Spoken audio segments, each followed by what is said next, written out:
Check, check, check one.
Check, check, check four.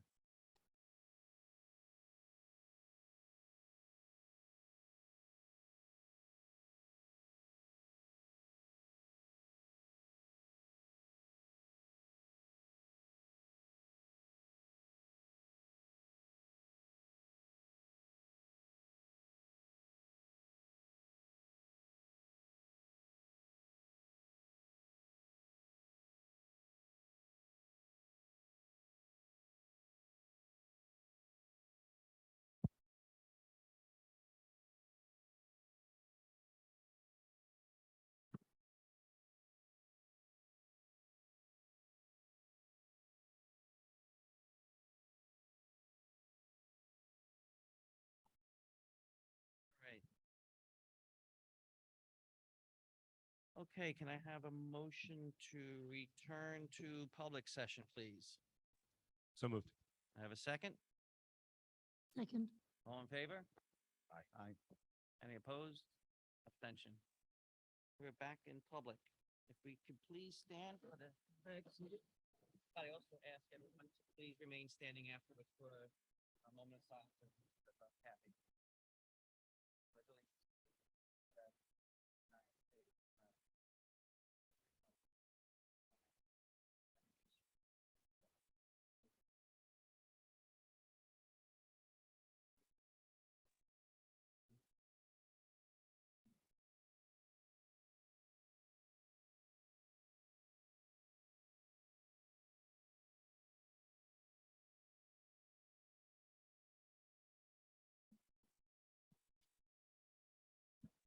I know Dr. Varley is going to say something during her statement, but I just want to say on behalf of the board, again, our condolences again to the family of Kathy Patigalo. She will be missed, not only from the work she did here for the Board of Education, but what she did with Relay for Life and other things she did in this community. She's going to be sorely missed. Moving into the agenda items. Julie, board correspondence, please.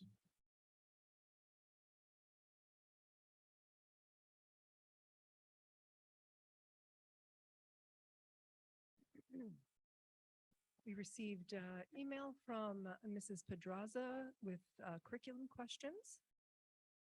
2 emails from Jared Weisfeld regarding state funds for security costs, as well as concerns about ethics complaints and desire to hire retired police officers. We received an email from Natasha Jolly regarding the rankings and academic scores of the district. John Paul McGeese regarding open ethics complaints. Thomas Masajewski with respect to the aid in lieu of transportation. Michael LeBlond submitted 33 questions to be asked at tonight's board meeting. And Mrs. Haddef sent an email regarding ethics violations and the draft nepotism policy. We also received 3 letters with some very generous donations I'll go into those a little bit more during my discussion, but we, from Jay Quigley, a donation for lighting cost for the Highland football. And from the 2022 field hockey team parents, also a donation for lighting costs for the Friday and Saturday night lights. And from the Governor Livingston Alumni Association, a large contribution to the Highlander Booster Club directed to the GL baseball. Thank you. All right, thank you, Julie. Dr. Varley, your report, please. Good evening. Before we begin the meeting, I'd like to take a moment to acknowledge the loss of Kathy Patingolo, one of our support staff in our business office. Kathy was a lovely woman and a joy to work with. More importantly, she was an amazing mother who raised 4 wonderful children. She was also very active in the Berkeley Heights community. We were deeply saddened and will miss her greatly. As you can see from our location in the GL cafeteria, we finally received the equipment needed to upgrade the new Zoom feature. We are hopeful that this will increase the ability of the community to see and hear our board meetings.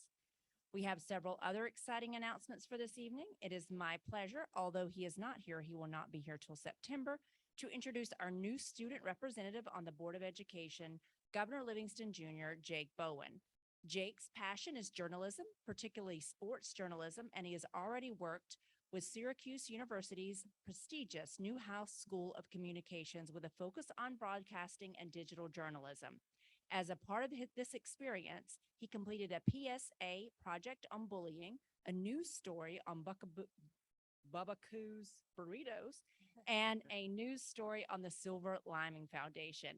Jake plays basketball, writes for the Highlander School newspaper, and serves with his local church. I'm looking forward to having Jake at the table, and we will welcome him as well as Catherine Zhao back in September.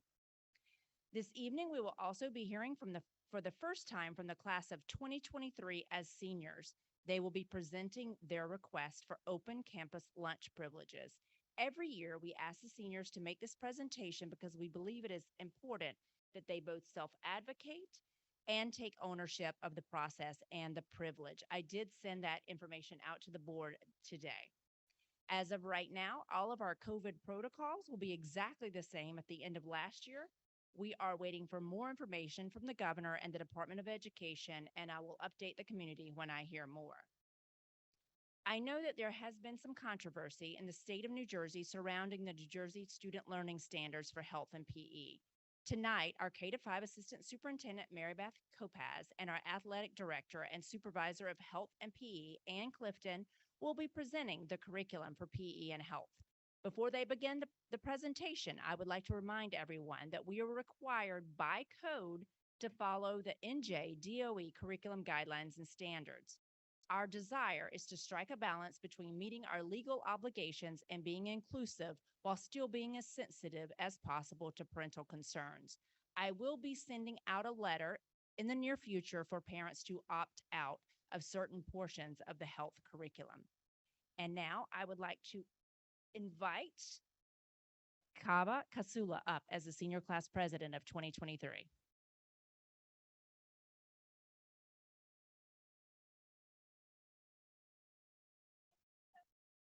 Just hit the button if it isn't. You gotta press it kind of hard. Got it. All right. Hi, I'm Kavya Kasula. I'm the senior class president. I'm here on behalf of the rest of the student council and the rising senior class to request that they be granted the open campus privilege. We faced a lot of situations over the past couple of years, but we were able to overcome them and maximize our time here at Governor Livingston with all the support that's provided by the BoE and the school district. And this has resulted in the growth of an incredible community at GL, full of students who understand this privilege and are able to comprehend the responsibilities that come with it. This privilege will be incredibly rewarding following our tireless efforts towards our endeavors here in GL and the surrounding communities as we face our final year at GL. We truly appreciate your support of our education, our work, and our community within and beyond GL. Thank you. Thank you. Thank you, Kava. Does the board have any questions? I saw we had a presentation, right? Like, can she just give us a quick blurb on what the open campus? Do you want to talk real quick? Yeah, Okay. sure. So basically, students will be allowed to leave the campus during lunch, or if they have a study hall, just to, go home or go out, eat some lunch maybe. And then be back. It also clears room in our cafeteria. Yep. Seniors wait for this opportunity. They really Yes, do. absolutely. It's very exciting for us. It's one of the peak pleasures of our senior year at GL. Enjoy. Thank you so much. Have a nice day. Thank you very much for coming. And you can tell your senior class that they have open campus privileges. Oh, we didn't vote on it yet. Hold on. Just kidding, just kidding. And now I'm going to turn it over to Ms. Clifton and Ms. Kopaz.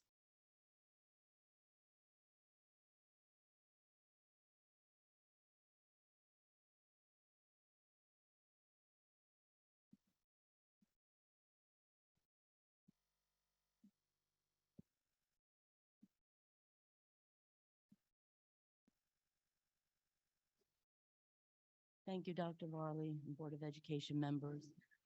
Ms. Clifton and I are very pleased to be here this evening to present our comprehensive health and physical education 2020 standards. The state revises and adopts new standards generally on a 5-year cycle. And on June 3rd, the State Board of Education adopted the 2020 New Jersey Student Learning Standards in the following areas: career readiness, life literacies and key skills, computer science and design thinking, science, social studies, visual and performing arts, and the standards for comprehensive health and physical education. According to the resolution, no later than September 2022, districts shall align all curricula and instruction to the 2020 New Jersey Student Learning Standards. And before I go any further, I just wanted to highlight, and I'm sure Ms. Clifton would agree, that we know that if students aren't physically, socially, and emotionally healthy, they really can't avail to themselves to any type of learning. So we really realize how important these standards are and how much we value these standards. Tonight, we're very pleased to focus on these comprehensive health and PE standards. They were designed to address the needs of each student to gain knowledge and skills in caring for themselves, interacting effectively, respectively, and safely with others. And these standards were adopted by the State Board of Education after a 5-month period of discussion, public comment, and revision. It's important to make several points. When we do a crosswalk from the former 2014 standards to the new 2020 standards, there are actually very few changes. So the lessons and the curriculum in Berkeley Heights will change very little. Although we must design lessons in order to implement the updated standards, those lessons are under local and district control, and we are not required to implement sample lessons that have been shared with public members. School districts have the discretion over how we teach the standards. The NJDOE cannot mandate what resources we use or what lessons we use. The state does not review, approve, or actively endorse instructional materials, such as sample lessons, textbooks, software, videos, in any content area. It's important to note that it's under our control. We provide guidance to teachers on creating gentle lessons around these topics, and we provide professional development to our staff. We take great care in tackling sensitive subject matters. And what's probably most important is that our school nurses and our health teachers are the experts. They're the ones who plan the lessons to handle these sensitive topics in developmentally appropriate ways. So I'd like to highlight the key differences between the 2014 and the 2020 standards. In 2014, there were 5 grade bands. As you can see, K2, 3, 4, 5, 6, 7, 8, and 9, 12. And by grade bands, it means that the standards have to be taught by the end of the highest of those grade bands. In 2020, they've collapsed the grade bands to what they believe is more developmentally appropriate. And they may look familiar to you. The grade bands now are K2, 3-5, 6-8, and 9-12. And the reason I highlight that is because that's exactly how our schools are now configured. In 2014, there were 6 standard topics: wellness, integrated skills, drugs and medicines, human relationships and sexuality, motor skill development, and fitness. In 2020, all they've done is taken all of those same standards and collapsed them. So it's not as though they eliminated any of those sections on the left. They just collapsed them into 3 sections: personal and mental health, physical wellness, and safety. And then in 2014, the focus was on health literacy as an integral part of 21st century education. And now that we're well into the 21st century, standards are broken into disciplinary concepts and core ideas. I'm very pleased that Ms. Clifton will now talk about the backbone of the new comprehensive health and PE standards.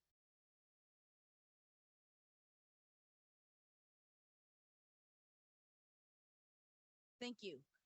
I do just want to go back for a second and just discuss a few seconds and let you know that these core content standards are really focused on developing and creating healthy relationships. And there's a common theme through the entire curriculum and the new updates based on that. And that is what the NJDOE felt was important moving into 2020. And then I also too just want to focus in on a little teeny bit about our teaching staff and our nurses. Some of our teaching staff are actually products of the Berkeley Heights Public School District, which is exciting. So they know the theme and the lane, and they know exactly what our community is all about. And then the second part of that is I think they're also sensitive to our needs as a community. And our new younger teachers have been able to graduate, come out, and provide new turnkey ideas for our older teachers to apply to make some of the sensitive information a little bit easier to handle in the classroom with our students.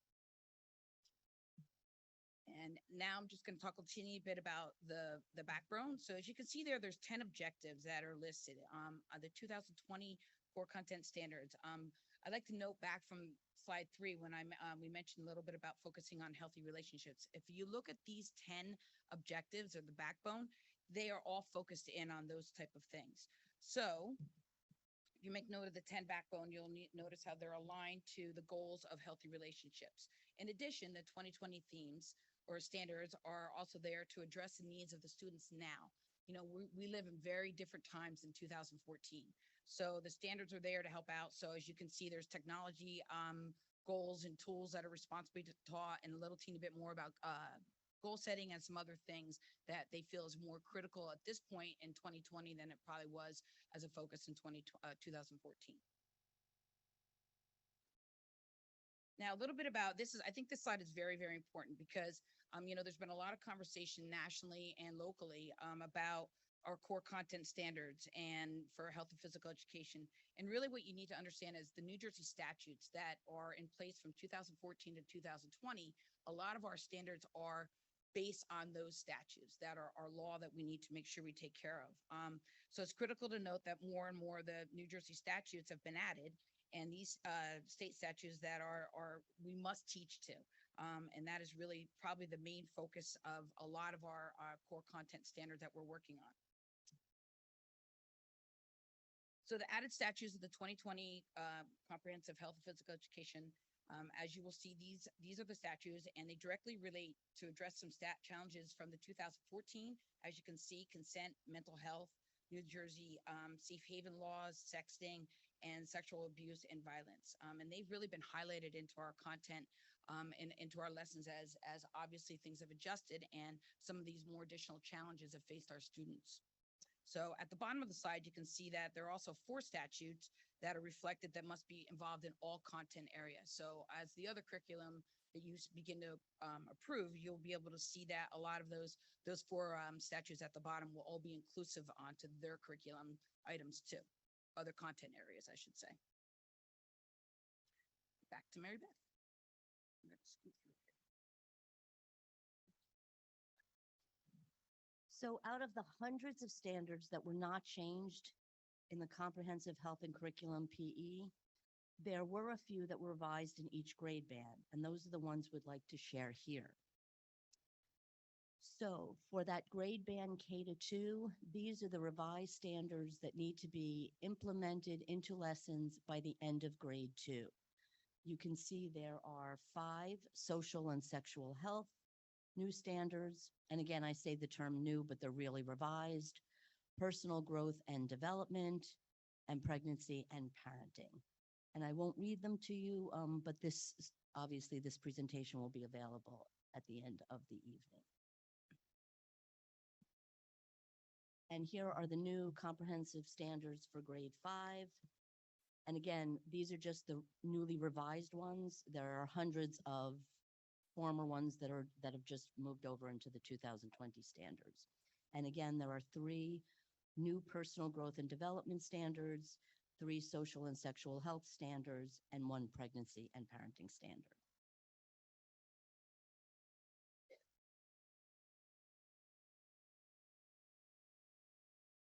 Now we're going to go on to, as you can see, there's certain benchmarks as we go. So we're going to go up to our grade 8 standards. And as you can see that there's a few social and sexual health standards that have been adjusted. And a lot of the standards are using more actionable items or actionable phrases such as demonstrate, describe. And there's a lot of commonality between these standards and the ones we've already been teaching. So as you can see that, our teachers will make sure that they take, strong, sensitive care to anything that might be a little challenging for some of our students to handle. And there's many different ways to have that message be shared. And I'm sure our teachers will do a very good job at that.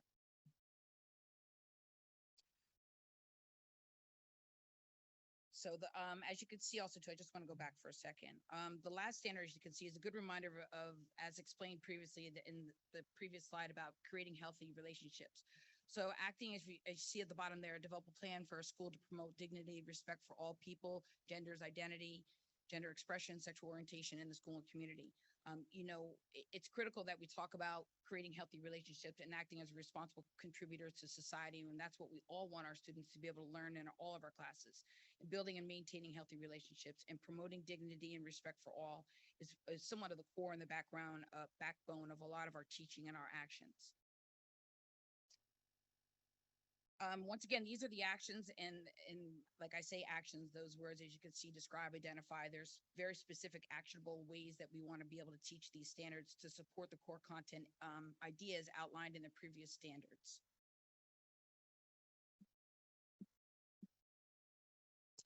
These standards and strains directly relate to the statutes as we've spoken to before a few minutes ago when I mentioned them. So the 2020 core comprehensive health and physical education since 2014, a lot of them have changed, as you can see. So for example, the dating violence and education statute is addressed in several of these standards as we are mentioning them. The top 3 standards are listed. Therefore, the top 3 standards listed are the new curriculum, and they'll address those dating violence and dating education statutes that we showed previously. On to slide 15. Once again, these standards will again address some of the statutes that are there. As you can see, the first one, like we mentioned, the LGBT plus is going to be involved in all of our content and all of our curriculums. So as you can see, it's addressed in a couple of these standards. Then there's the consent law statute, the abstinence requirement statute, and the AIDS statute. It's known as the AIDS teaching to abstinence statute law. And then we have the safe haven and mental health statute that are addressed all in these standards. This is the final slide that we're going to have on the new standards. And as Mary Beth was eloquently explained, they're not really new, they're revised, if you will. And a lot of them are very similar. So we really highlighted the ones that are a little bit more updated. But if you were to look at these standards, they're very common to some of the standards we already had in our state DOE guides. As you can see, the backbone, the core idea, once again, is to teaching students to be responsible members of society. And then we also mentioned the safe haven statute is addressed, and the absence is also addressed in these statutes. Now, getting on to something that's very important, I think, is the parent, and this has always been involved in some of our teachers or some of our parents have enacted this part of their right to be able to take their child out of certain portions of lessons in some of our health classes. So it's the parent statement of conflict and with conscience. So it's a letter. It's been on our high school website and our middle school website for a long time. So we've developed a letter that we're going to have on our elementary websites too, because obviously some of their content standards have changed and teachers may, or parents may very well want to opt out of that. So this parent statement of conflict with conscience is actually commonly known as the opt-out letter. And that is exactly what parents can be able to do. And we've had parents opt out for various reasons. You know, everything across the board. And obviously that's honored and we will take the student out of the class for the portion of the lesson or for the entire subject area, whatever they choose to do. And once the final approval is completed, we're going to have the opt-out letters, as we will call them, up on each website. And I'll push on through to the next is some of the resources that, once again, that's the presentation shared. Finish it up. Good, jump in. So I just wanted to go over some of these resources because I think it's important for families to have. The first bullet shows the link to the New Jersey Student Learning Standards for Comprehensive Health and Physical Education. So if parents want to go in and read every single standard for every single grade level or grade band, there's the link. There's also a crosswalk, and I've used that term before, where you're comparing the 2014 standards to the 2020 standards. So that's a nice resource for you to have. There's the state broadcast memo that clarifies their standards and our role in having to implement the standards, and then the New Jersey statutes and the parent statement of conflict with conscience.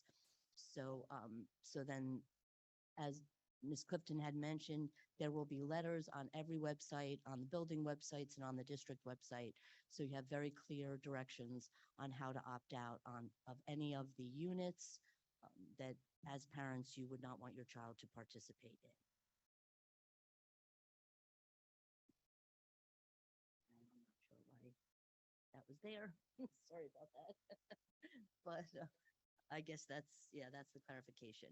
So that's the end of our presentation. Thank you, everyone. Does anyone have any questions?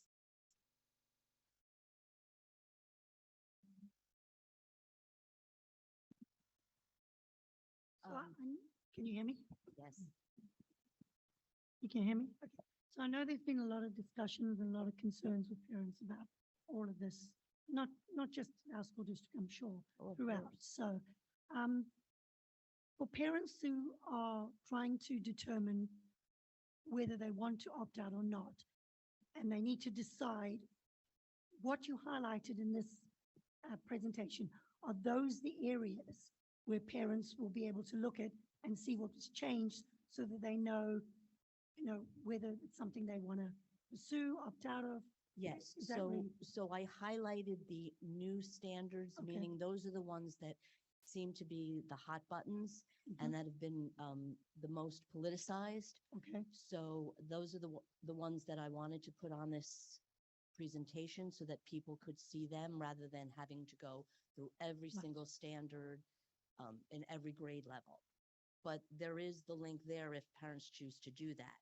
The other thing that will happen is and hopefully the board will approve our curriculum this evening, because once the board approves the curriculum, it then can be put on our website, and then parents will have time to read actually all of the units and all of the lessons. So then parents can decide, oh, I see the unit that I want my child to opt out of, or I see the lesson I want my child to opt out of. And then we would provide an alternate learning activity, and it would still have to be related to health, but it would not be specific to that area that the parent wants to opt out of. okay, and that was my next question, is so that if this is board approved, we will communicate this in enough time for parents to get an option to look at it, opt out if they feel the need. Also, will there be some form of information where they know who to contact if they have questions, concerns, who to speak to, just so that everybody's up to speed before the start of school? Yes, and all of that, again, will be on our website, but just for everyone here to know and to hear, the letter clearly states that all you need to do is sign the letter and notify your school's principal that you want to opt out of this lesson or this unit. Thank you.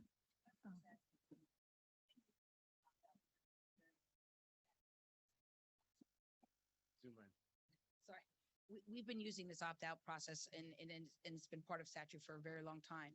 And parents can opt out for various things. And I'll give an example, a very generic example. Maybe a parent was involved in a car accident, was very traumatic to the family. During the driver ed portion, they don't want the child part of any conversation about an accident. So it maybe brings up some trauma to them and so on and so forth. So parents can opt out for those various reasons, and then we can assign maybe traffic signals or something like that in the driver ed portion of the lesson. So I have a, I was, so, on the opt-out, so on the district website, they will have the form to download, sign, and then send. It's not just a simple email to the building principal saying, I would like to opt out my child. It's a letter. It's a letter that you would sign. Okay, so it Because has, then you're going to specify exactly what you don't want your child to participate in. okay, because I thought that the statute that you mentioned that allows parents to opt out, all they had to do was, when we had the discussion at the curriculum committee, they just had to let the building principal know. So I thought it was just a generic email. No, an email sent by a parent to a building principal saying, we want to opt my child from the I'm health sure that would class. work as well. I That- think our okay. process is, this has been a standing process for 6 through 12 Okay. for many years, as Ms. Clifton has explained. Mhm. This is the first time we're actually having a letter for K-5 with the process and with the letter. And I'll give you an example. For example, the K-2 standard, one standard says, list medically accurate names for body parts. Well, if parents don't want children by grade 2 to know medically accurate names for body parts, then they can say, that is the standard I do not want my child to participate in. But an email will also suffice to the building principal. If they, I think our process is going to be to use this letter that Form. we're using for K through 12. and then And the, sign. and the process will be on all websites. Okay. The other question is, how many QSEC points are we gonna, you said this is for the QSEC. It So is. how many points do we have for implementing these state standards? Well, we would fail if we did not put all of the standards into each of our curriculum documents. So for each curriculum document, you have to have the approved New Jersey state standards. So we would fail the curriculum area of No, How QSAC. many points is for, I don't have Health that answer in as- front of me. But we would fail the curriculum section. oh, okay. If you can get back to me later, that's Of fine. course. Okay, thank you. Look it up where, on the district website, or how many points for? I sent it to you. You can just look at the state DOE NJQSAC website and they'll tell you how many points everything's worth. For health and, It'll tell you It would- everything. it would be for curriculum in general. okay, You get so many points for all of your curricular documents. Yeah, if you don't have one curriculum that's aligned to the New Jersey standards, you fail the entire instruction and program area of QSAC. thank you. And it's also statute. That's important to note. It's not just about QSAC. These are all laws that Ms. Clifton had shared with you. I just wanted to clarify, this does not need to be done by September 6th, the first day of school. I'm sorry, what do you mean by, We don't have to send that piece of paper the first day of school, right? oh, Like, no, no. exactly. In fact, in the K-2, and again, I'm sorry, I can only talk about the K-5 world. In the K-5 world, the family life unit is at the end of the school year. So that would probably take place in May or June. So you would have plenty of time to read through the curriculum, to make a decision, to discuss it with your family members, and to decide how you want to proceed. Tom had a question, Tom? Yeah, I noticed one of the standards referred to all genders. How many genders are there? So according to the state, they want you to recognize that students may identify as female, may identify as male, may identify as gender fluid. We have to respect a student's ability to say, this is how I identify. So you mentioned three. There are just three then? Well, I'm not an expert on that, but What are we teaching them about gender? It's How more many about being, genders are there? it's more about being inclusive It's of their gender that gender they and, choose. and gender expression. How, do I feel like a female? Do I feel like a male? Or do I feel gender fluid? And again, I'm not an expert on that. But that's why we leave these lessons in high school. And again, this is not a K-5 lesson. That's a 12th grade lesson or a high school lesson. Well, And, I'm sorry, I wrote it down. It was in grade 8. okay, then. Grade 8 talked about all Ms. Clifton, genders. Want to address it?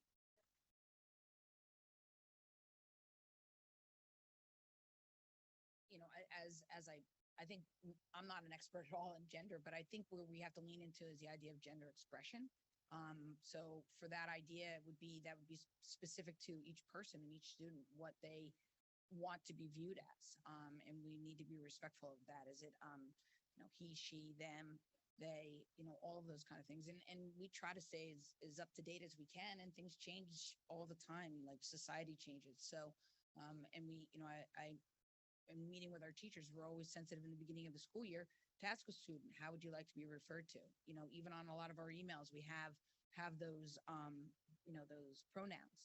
So it's a difficult question to say how many genders there are, because I don't know that answer, because I also, it's about expression. So someone may right now be coming up with a different expression of a gender that you and I don't even know about yet. So I would definitely say that's a fluid, conversation. Just one quick one. Can you guys clarify, are all the standards listed, are these fully new, or are these all the standards that have some new language, some new strand within them? Okay, got it. So it's the newness is, I guess, I assume varies by standard or by strand, I guess, in this case. So if I'm a 5th grade student, an 8th grade student, 12th grade student, the percentage of what I'm going to learn this year versus what I would have learned as a 12th grader, 5th grader, 8th grader last year. Right. That's sort of what I'm asking. Yeah. Okay. It's a lot of it's scaffold. So Yeah. what's built on 2nd grade will go into 5th grade and so on. And I think it's very important to understand that when we talked about in the beginning, there were 6 standards before, and now there's only 3. So they're very condensed into certain things where you could talk about, safety has a lot of different things now. And ironically enough, we teach driver's ed, and we have our students get in cars and drive, and there's 3 standards to driver's ed. That's it. So the rest of them are all over the place. So it's all encompassing, that one standard, but I will tell you that these are the new ones. And if you want to, I think the crosswalk is a very good document to take a look at, to get a look to see what's different. Sorry, I didn't mean to ask a follow-up too, but I will. How living, breathing are the standards, just in the sense of when we're talking about how much is changing gender specifically, right? Just in real time. 2014 to 2020 is an eternity. So like, what do we, I assume there is some real time reassessment or just, checking of from it either annually or Yeah. I don't know the answer. So curricular documents are living, breathing documents, and we internally can revise and often do revise every single year. The state standards, the standards that we're beholden to implement, are generally done on a 5-year cycle. So you probably won't see new comprehensive health and standards from the state in another 5 years. But if we find there are lessons that are working great and we want to elaborate on them, we can do that internally. If we find that there are lessons that are just not working, and it's not working for the students and it's not working for the families, then we cut it. We can cut it. So that's the beauty of curricular documents, and having that local control that we can change if we need to. Thank you. Sure. Any other questions? All right. Thank you very much.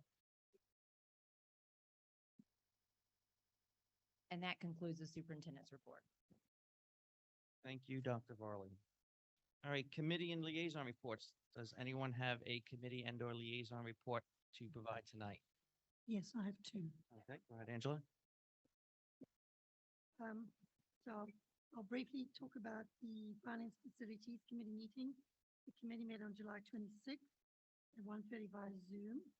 The committee was in attendance with Dr. Varley, Ms. Cox, and Mr. Sheehan. We talked about the 22-23 regular education transportation and the results of the rebid for routes for Columbia and Mountain Park. And I know that Ms. Carter is going to talk a little bit more in detail about that.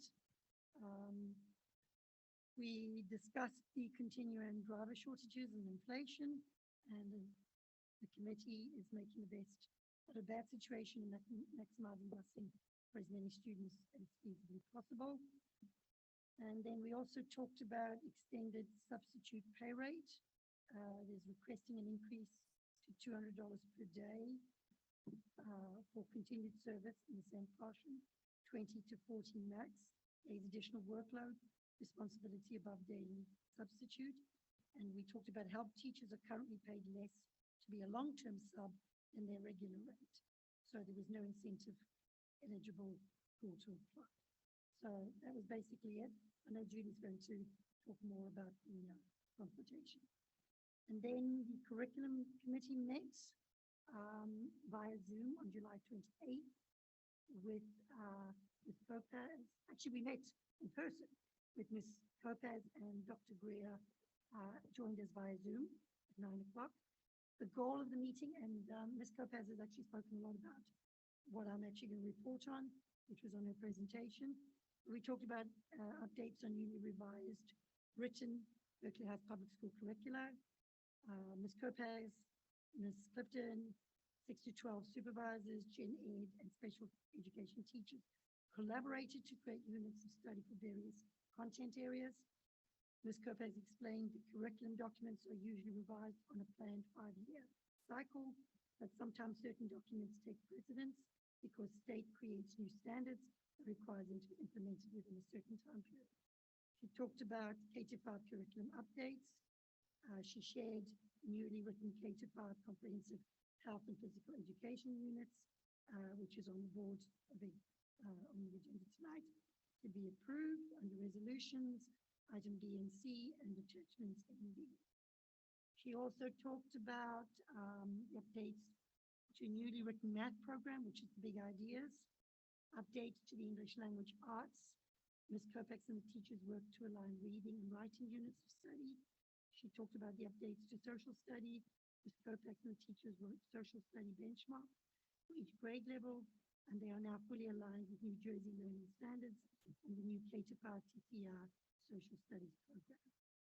She talked about updates to 6 to 12 curriculum. She shared the 6 to 8 CHP units of study and the additional writing projects that took place over the summer. She also explained 6 to 12 working changes were broken down into update, revised, and new, which she talked about tonight in the presentation. She said update categorizes are changed to meet state QSAC mandates. Revised guides are those that fall into formal rewriting phase of the curriculum cycle, but are broken up by subject area.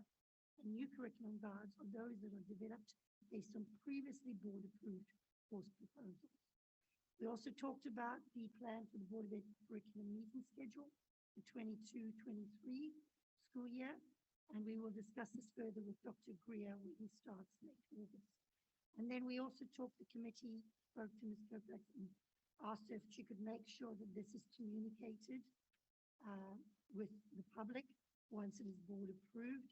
And we wanted to make sure that the public had time to ask questions, opt out of the options, and basically know who they needed to contact with questions and concerns. That concludes my report. Thank you, Angela. I just want to add too that there's 3 new classes for our 6 to 12, and that's pretty exciting too for this year. Okay. I am doing my town council report. They had a meeting on 6/21. On July 5th, there was a special meeting, and on July 19th. The only thing that really pertained to us is that they approved our shared agreement with the Berkeley Heights Police Department at the July 19th meeting. There's a library survey out. There's going to be a Berkeley Heights Restaurant Month in September. Fall recreation programs are out. Registration opens actually tomorrow, August 12th at 10 a.m. And their next meeting is going to be actually tomorrow at 9:30. I believe it's just going to need to be an executive session. So the next in-person meeting would be August 16th at 7 p.m. and it's in person. And then the only other thing I wanted to say is that football, we're going to have our football game on August 26th against New Providence. So I hope everybody puts it on their calendar now. I'm super excited about it. So come see our football team working hard. And that's it. August, when's it? August 26th, yes, at New Providence. 6 Yeah. o'clock. At 6 p.m. All right. And I just want to say that me and Tom attended a New Jersey School Board Association's legal forum. It was very informative. We learned a lot more about our Board of Ethics, and there were very informative presentations, and I think some of them are available on YouTube. There was some on DEI and the current environment of, how people are more, parents want to be more engaged after pandemic, and how does school boards and ethics come into play in there. So it was a very informative session. Thanks for sponsoring us. I attended the Township Environmental Commission meeting this past Monday. In terms of the school, there's just, I guess I would say there was one issue on the agenda that we didn't go into in detail. I think in the transition from our former Buildings and Grounds Director, who retired a couple of months ago, we've got to put into place, I guess, some connections between his replacement, Rick, who I understand is terrific, with the head of the commission in the township, Rich Lester. And I think that would, they just need to have a conversation at this point. It's just a question of, syncing up. Now, the end of June was at CMS, the 8th grade trip to Iceland. Certainly not everyone goes on that. It's not the regular trip. Every time I mention it, I'll hear, oh, when I was in high school or when I was in middle school, we just went, three towns over or something. I think the actual trip, the 8th grade trip, was the Poconos, and that had gotten canceled. So that was the real 8th grade graduation trip. This was elective and a bit of money, and it was really STEM based. It was very science based. So I got a lot of feedback because my daughter went. I understand it was great. Special thanks to Mr. Clayton, science teacher at CMS, as well as Mr. Finley, the supervisor of science, arts, and computers. They really did the lion's share of the work there.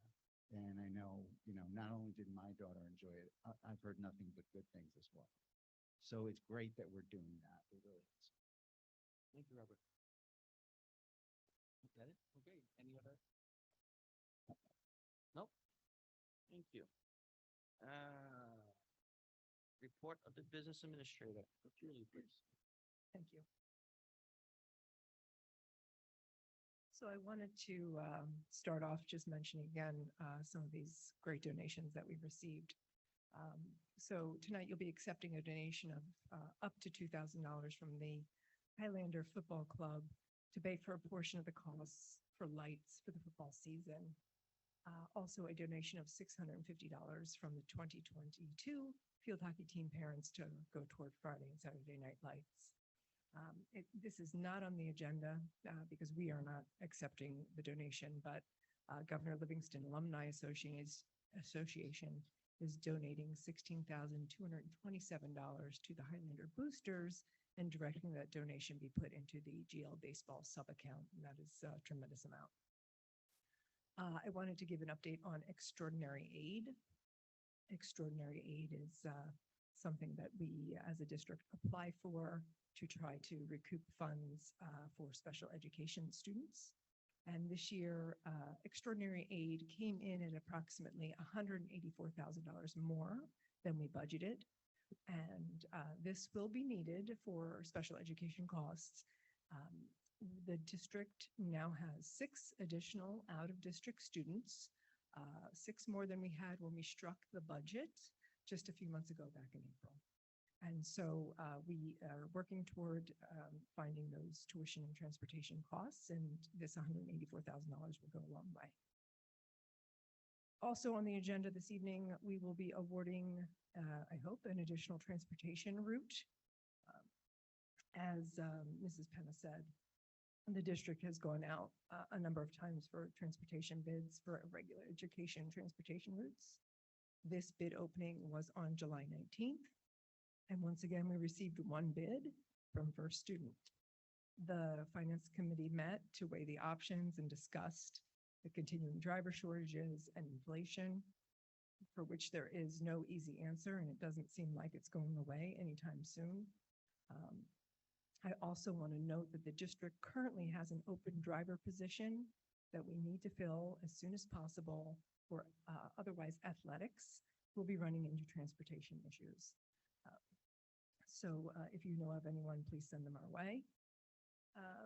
So the route, if it is awarded tonight, will allow us to offer subscription busing to students who are attending Hughes, Woodruff, and Columbia. Under no scenario that we were able to work out are we able to offer subscription busing at Mountain Park or Mary Kay McMillan. This will affect approximately 28 students, and they will be notified from the Transportation Department following this meeting. It should be noted, I said, as Mrs. Penna had mentioned, the years of COVID, we find ourselves where a lot of vendors, particularly the transportation vendors, many went out of business. They couldn't hang on during COVID. Others lost a great amount of revenues. I believe they're trying to maximize revenues as they can this year.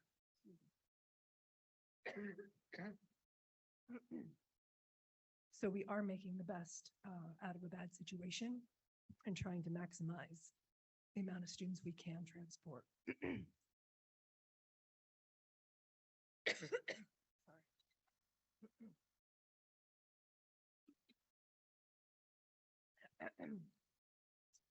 Also of note on tonight's agenda, the new food price lists are being approved. I do want to say that prices are increasing. Inflation is now between 9 and 10%. There continue to be supply shortages, and unfortunately, we have to pass these costs along to the students and their parents. On the agenda, also a request for a change order for our capital project, our exhaust fan capital project. This would be specific to the Governor Livingston High School kitchen. At the end of last year, this is an industrial size dishwasher, stopped working, and we had set aside funds to purchase a new dishwasher. Unfortunately, in order to actually install that dishwasher, it requires a new hood and exhaust fan setup. So this is approximately $14,229 additional that will come out of the budgeted allowance for the exhaust fan capital project. The last item of note was approving a change to the Class 3 Special Law Enforcement Officers for the 2022-2023 school year in order to try to fill vacancies that we have at GL and Columbia. And that's all I have. If you have any questions, let me know. Any questions for Julie on the board? Big question on the new food price list. Is there any change to the software system that we're using to order lunch? Like, I think the processing fees, are they getting changed? Like when parents order? Yes, we aren't in charge of that. The vendor that we utilize, Pay Schools, just sent out, I believe yesterday or this week anyway, some pricing increases to utilize their automated service. So if you want to send in money through ACH or credit card, there have always been fees, but the fees will be increasing. If you would like to send in cash or check with your child and give it at the register. There's no fee to do that. Is cash allowed in all K to 12 or? I think historically it always was. However, with COVID and the staffing shortages, they did not have enough individuals to man the registers, and they weren't able to do that. I would have to check with Pomptonian. Of course, they're not on site right now, but I can reach out to them to see if they will have enough. I know that they're actually looking for cafeteria workers as well, so they had asked us to solicit if anybody lives in the community and wants to work a few hours a day in their child's school or in any of the schools as a cafeteria employee, they sure would appreciate an application for that. So the more people they have there to work, then they'll be able to do that. But I'm not sure, I haven't been able to speak with them on that matter yet. Okay, if you can get back, because I think the Sure. concern last couple of years was if you're not doing a bulk payment, like if you're not ordering for a couple of weeks, Yes. every transaction I had a very high processing. That fee. is, I understand. It's And- not a determination made by the district. I understand. That's the And vendor then software. if a child didn't show up, like I think getting the credit back was a little bit of an issue. So all I was thinking is now that we have come out of COVID protocol and we do not have those Mhm. things, if cash is accepted, if we can find Assuming out. they're staffed, and anybody who has any credits or any problems with credits or anything like that can certainly reach out to Pomptonian at bhpsnj.com, and Chrissy will get back to you very quickly. There should be no issues with Yeah. that based on pay schools. Also, when you're checking, if instead of sending cash to the child, let's say if they want to do like a bulk payment for the month, like pizza on every Friday, can the parents send it or come down someplace and then just pay at the school? That way, I'm certain that they can. Okay, thank you. So, Judy, isn't there a sort of an account that students have called Pay For It? Yeah, Pay the that's money Pay Schools. It's automatically? Pay School / Pay For It. They have changed their names back and forth. So that's what we're talking about. They are increasing their fees slightly from where it is right now. The way around that, of course, is to send in a check or cash or money order. But I will check with Chrissy if she's able to take cash at the register. If not, she will absolutely accommodate you in some manner, have you come to her office and give the cash. She's very good with that. Julia, I don't want to extend the conversation on this one, but when Pomptonian shares the prices, do we get context on this? Because I don't know. I look at some of the prices and it feels, and I get it. You go to the supermarket, and Yeah. it's like, wow. Right. But soup goes from $2 for 8 ounces to $3 for 8 Yes. ounces. And then you go to the 12 ouncer, $2.50 to $3.50. It Yeah. just sort of feels like, Well, I'm going to Right. explain, no, so they actually went around to local businesses and priced out what a cup, an 8-ounce cup of soup would cost in the community. So that is how they did this pricing. I would also say that I think historically, your pricing has been a bit low, honestly, for not participating in the National School Lunch Program. And now that those issues are being amplified by inflation and the food supply shortages. So it is time to make a bit of a jump. that makes more sense versus just saying, Jello, No, yeah, God, this- they've been pricing out Yeah. in restaurants, in delis and in supermarkets. got it. And of course, I just want to add, anybody who is having food insecurities or think they're going to have a difficulty paying for lunch, obviously you can always send your child with food, but please fill out the free and reduced lunch application. We do follow the federal standards. We'll take a look at that and you may qualify. As always, I think there are resources in the community that I hope if you need them, you'll reach out to your local churches or food bank and so forth. So, thank you. Thanks. Any other questions or comments? All right, moving on to comments from the public on agenda items only. During this portion of the meeting, district residents and staff are invited to address the Board of Education on agenda action items only. The board requests that the individual state their name and town of residence or school of attendance.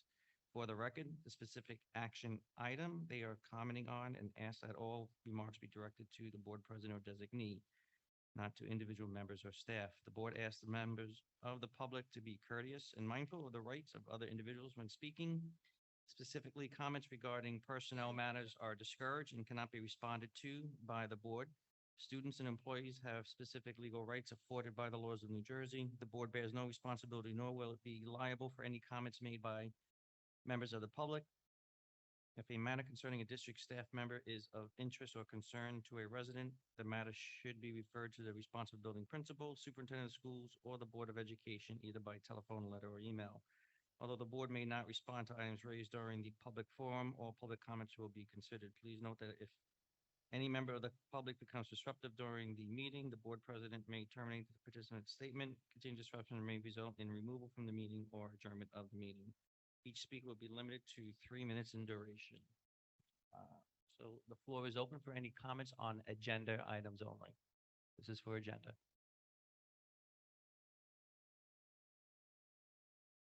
Seeing no one, we'll move on to the agenda items. Minutes, Resolution A, all board members. Can I have a resolution to approve the regular meeting minutes from June 16th, 2022? So moved. You gotta finish reading it. The executive session minutes from June 16th, 2022, and the special meeting minutes from July 11th, 2022. Also so. I'm sorry, who moved? I'm sorry, who moved it? Moved Robert, second by I'll second it. Angela. Discussion? I think the exec session minutes might have to be updated. They don't accurately reflect what happened in the exec session. They were way too. That's my only comment. Okay. All right, roll call, Julie, please. Mrs. Akiri, Exec session minutes, no. Regular minutes, yes, and abstain from the July 11th board meeting. I wasn't there. Mr. Chanchuli, Yes to all. Dr. Forger, Yes on A and B. And I didn't go to the July meeting, but I'm going to just abstain. Mr. Hyman, Yes to all. Mrs. Penna, Yes, to all. Mrs. Stanley, Yes to A and B and abstain from C. Mr. DeQuilla. Yes to all. Adoption of policies, curriculum guide, and textbook. Can I have a resolution moving item A through D, please? I'll move items A through D. Can I have a second? Second. Discussion? Roll call, Julie. I Oh, just sorry. have, so on this policies and regulations book that's available at the district office, it's basically a hard copy of what's on the website. Okay, so, and we can, if you want, we can come see it. Okay, thank you. Thank you, Sam. Julie, roll call, please. Mrs. Akiri, Yes, to A. Do we have more on? A through D. A through D. Okay, existing programs and curriculum guides, yes. C is abstain, D is a yes. so yes to A and B, and I'm sorry, say it again. Abstain from C, Mhm. D is yes. So yes to A, B, and D, and abstain from C CAT. Mr. Chanchuli, Yes. Dr. Forger, Yes to A and abstain on B, C, D.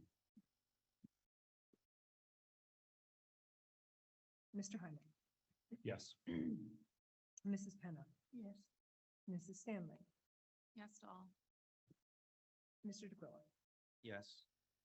Administration, can I have a motion to move resolution A through G? So moved, Mike. Can I have a second? Second. That's. Discussion. Is this the policies? Yes. The first reading and the second reading, right? Correct. Mhm. I think on,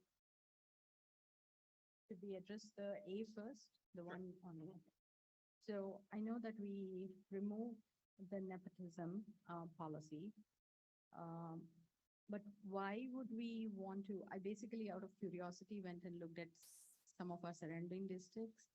And the updates that we wanted to make to include the Board of Ed members, children, and the superintendents. I don't think, like, for example, Summit doesn't have it. And if you look around us, I don't think none of us have any children who can qualify for this. So why would we want to do this? Oh, It's not on the agenda anymore. oh, okay. But the reason I had put it forward is because we do have administrators who have children who are college age. To be a substitute, you have to have at least 30 college credits. 30 or 60, I can't, off the top of my head, I can't remember which one it is. But we have administrators, principals, assistant principals, et cetera, who have children who could be substitutes for us, but due to our current policy, they cannot.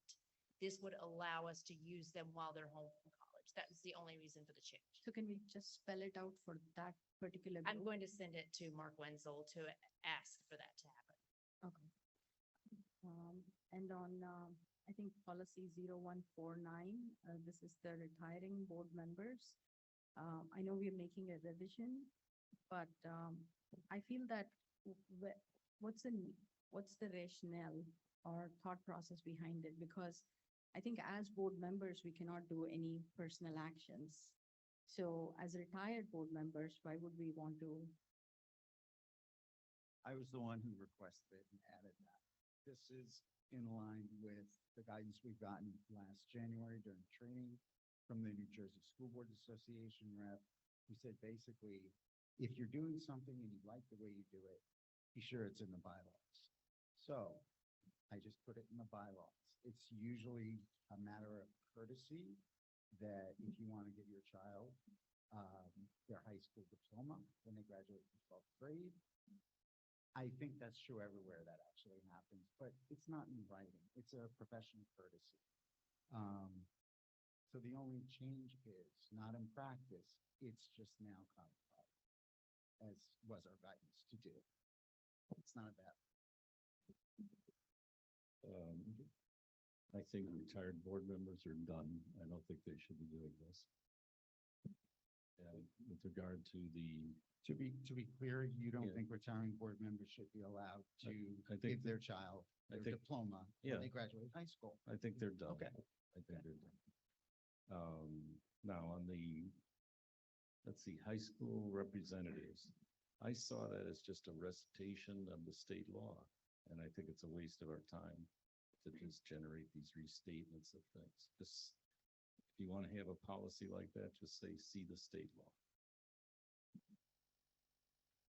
Okay, any other discussion? Yeah, and on the Board of Ed website accessibility, again, if I can try to understand the rationale behind this policy, like, I think it's a new policy.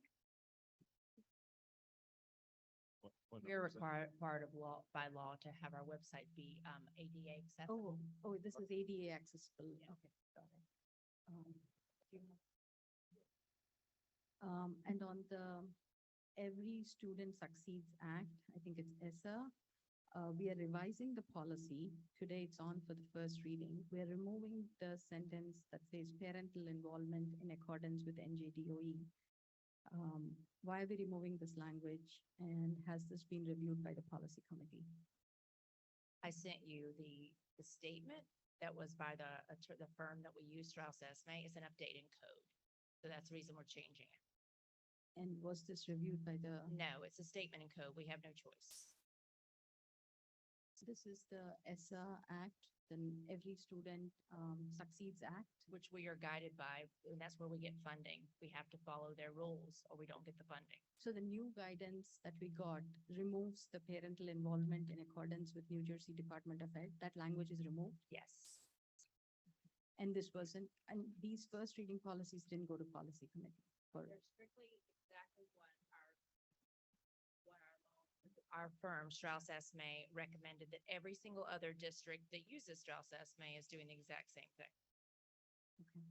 And So on, just to clarify on that one, right, that sentence was rephrased. It's not that we don't want parent involvement, right? I think that's what you were trying to get at. But it was just the sentence was not the same. But yes, the policy committee does receive a folder before every single meeting with these documents that we are able to look over. If we need a policy meeting, then we make one. That's how we do it. But yes, these are given to us in a folder. We are able to make comments and let the administration and each other know what our views are on these. So it Okay. does go to the policy committee. We just didn't have a policy meeting this time because we didn't feel it was necessary. Okay, I'll send my questions on this, because it's just a first reading, right? I believe that maybe we should, send this back because I didn't understand why we are removing the language parental involvement in accordance with NJDOE. I mean, just first observation in my reading, and I may have it wrong, but we're replacing family instead of parental. Is that accurate? District-wide parent and family engagement in place of parent involvement. So the word parent actually is still in here.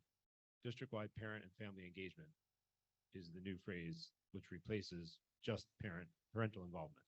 When I saw the attachments, all I saw was a quote. It was NJSA. I don't have the hard copy in front of me, but when I saw the attachments, it didn't say family engagement in the attachments. All I saw was that the new code that Dr. Worley is mentioning, it just said NJSA. I don't remember the number, but it stuck out the sentence completely, parental involvement in accordance with NJDOE. I'm just reading the bottom line on, this is 2415, right? So the very bottom line on, No, this is not the board. This was in this, I think, early on where it got stuck out. I don't have the policy in front of me, so. I'm looking at the policy. I just, it's page 2 of 2415. If this is what you're talking about, where it strikes out parental involvement. And in place, which is bolded, is district-wide parent and family engagement in accordance with the NJDOE and the ESSA. I think it was in the first paragraph when we started reading the policy, not in the last part.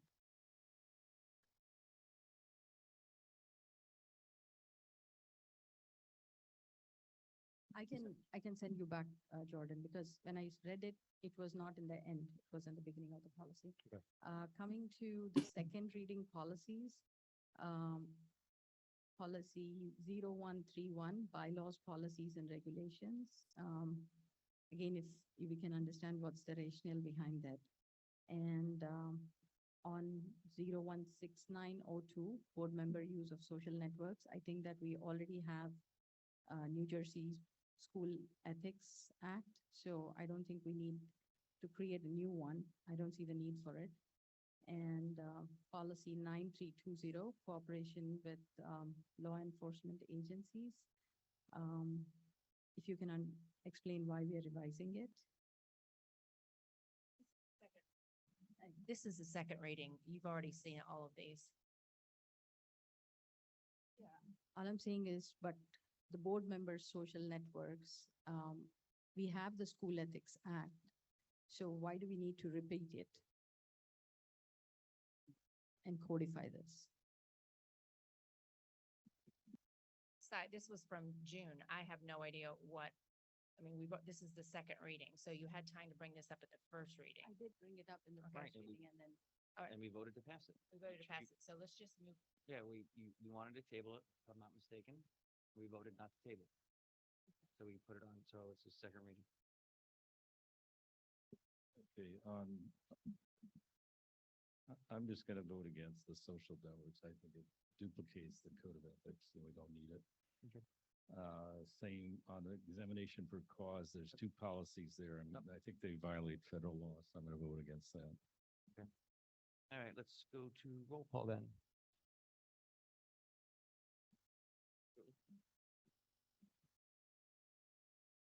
Administration A through G. It was motioned by Hyman and seconded by Stanley. Got it. Mrs. Akiri. No for P0149, I think that's B in policies. Yes for everything. And then on the Every Student Succeeds Act, I think I would like it to go back to the policy committee or maybe remove this from first reading. Do I have to move a motion for that? Okay. I'd like to motion that we move the Every Student Succeeds Act, the revision of this policy back to the policy committee for additional review from today's. So there's a motion on the floor by Sai to move that policy back. Is there a second on that motion? Yes, I'll second. There's a second? Discussion? Roll call to bring it back to committee. Hi, oh, I'm sorry, Mrs. Akiri, Yes. Mr. Chanchuli, No. Dr. Forger, Yes. Mr. Hyman, No. Mrs. Penna, No, Mrs. Stanley, Mr. DeQuilla. No? Motion fails. Okay, and then back to, oh, Sai, you're just making your vote. On the second reading, I would like on the second reading of policies, I vote no for P0131, P01. Wait, I'm sorry, hold on just a moment. First policy. P0131. Right, I'm just trying to keep track. Mrs. Akiri voted no to P0149. And if you could please repeat what you just said. And it was no to the Every Student Succeeds Act. I don't have the policy number. P2415. Yes, and no to P0131, P0. I'm sorry, P, The bylaws, policy, and regulations, P0131. thank you. 0169.2, board member use of social networks. P9320, I would like to abstain. And 3161 and 3162 is a no. I'm sorry, you said 3161 and 3162 is a no. Those are there is second no reading. 316. Oh, yeah, she's going back. Examination for cause. They are there. They're for second reading. There's Are you- 3161, but there's no 3162, unless I'm missing something. So on the cooperation with law enforcement agencies, there's both a policy and a regulation. Would you, are you saying no just to the policy or to the regulation or both?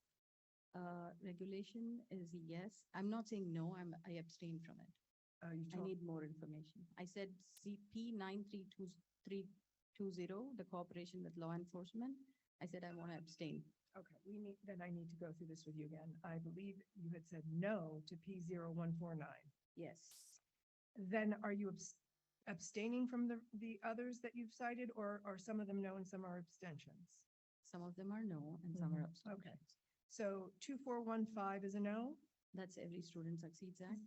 Yes. Yes. 0131 is a no? Yes. 0169.2 is a no. Yeah, board member use of social networks is a no. Okay. P9320, cooperation with law enforcement agencies, that's an abstain. 3161 and 3162 is a no. There is no 3162, as I'm saying. I'm not seeing a 3162. No. We got couple of, It's on page 4 of the agenda. I'm saying, Mrs. Akira, you can find the numbers. oh, 4161. Oh, sorry. okay. So 3161 and 4161. Yes. Okay. Yes to the remaining? Let me go back. So approve professional development and travel reimbursement, yes. Approve the report of superintendent on HIB is abstain. D is abstain. E, 2022-2023 rates for substitutes is a yes. Approve membership agreements is a yes. Approve fall athletic schedule, G is a yes. Okay. Mr. Chanchuli, Yes to all. Dr. Forger, Policies for first reading. So P0143.2, no. oh, I'm sorry, P10143.2, that's the, well, okay. These are going to be no's? These are no's. yes. No's, okay, thank you. 0149, retiring board members, no. P, 2415, I think that was. Every student Every succeeds. student succeeds, no. The rest of the first readings are yes. Okay, Policies for second reading, no on the social networks, that's a 169.02. No on 3161, examination for cause, and no on 4162, examination for cause. 6-1, 4-1-6-1. But wait a minute. Is it 4161? Yes. Other ones on second reading are yes. C is yes, D is yes, E is yes, Garden State Schools is no, athletics. I'm sorry, what is? Garden State Schools, that's F, is no, F is a no? yeah. And schedule of athletics is abstain. And abstain from G. Yeah, I don't think we ever received that, so I don't know what it is. G is the schedule of athletics or to approve, and since we never received it, I can't approve it, so I'm just abstaining. Mr. Hunt, Yes to all. Mrs. Penna. Yes. Mrs. Stanley.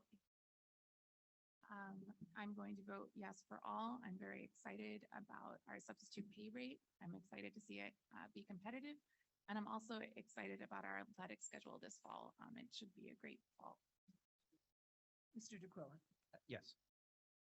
Education, can I have a motion to move resolutions A through P, please?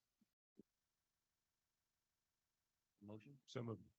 Can I have a second? Second. All right, discussion, please. The number A, submission of statements of assurance for professional development and mentoring, was this provided to us in the attachments? Because I couldn't find it. I have no idea. I can look. Yeah, I couldn't find it. And there were multiple versions of the agenda shared, and I thought maybe it was there in the last one. I looked. It Just doesn't before- say attachment, so I'm gonna guess. that, I'm guessing no. You know, It's a standard document we do every year. Okay. And on the approve, on I, the approved clinical affiliation agreement with the Keene University. If you can give us some additional information other than what is present, what's written on the agenda. That was in your packet. So basically, we are allowing the students to come and do a clinical, Yes, they're student teaching with us. okay. And who monitors this activity? It depends on which building they're in. If they're at Hughes, Jess Nardi would monitor them as well as whichever teacher or nurse, et cetera, they worked under. On K, approved student field trips, we have Rich's Automotive in Gillette listed. I think that's closed. So maybe that needs to be amended. It was removed. Oh, okay, I didn't.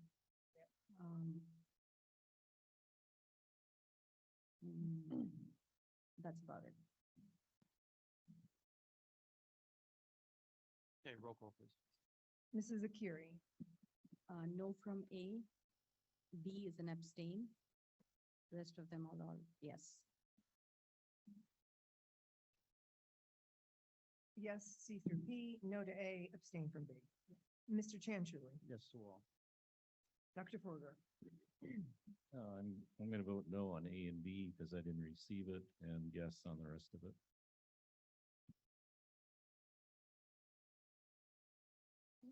Mr. Hyman. Just one question. Are we surprised, Julie, you mentioned this before, are we surprised at all about the timing of the out-of-district placements that we had sort of a burst, of these now, or? That's not something I can answer. I can only tell you that, that would be something for Michelle Gardner. A little that I know is that at the end of the school year, there were 2 additional students at that point in time, but we had already struck the budget. So I think they came in at like May or June.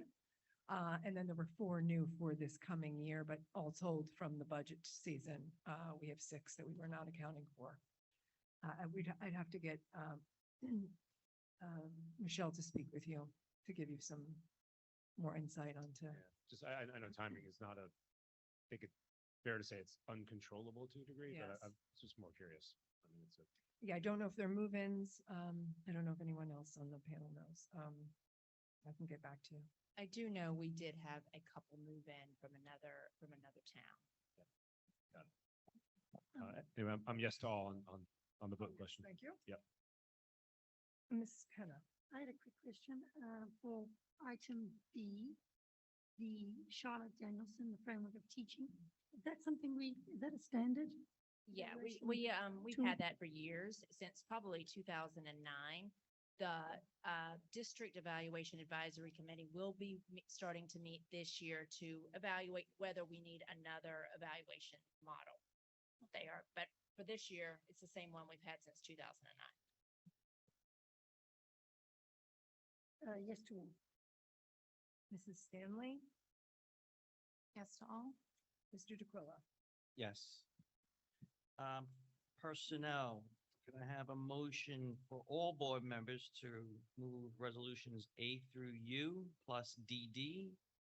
And then resolutions V through CC for Berkeley Heights board members only.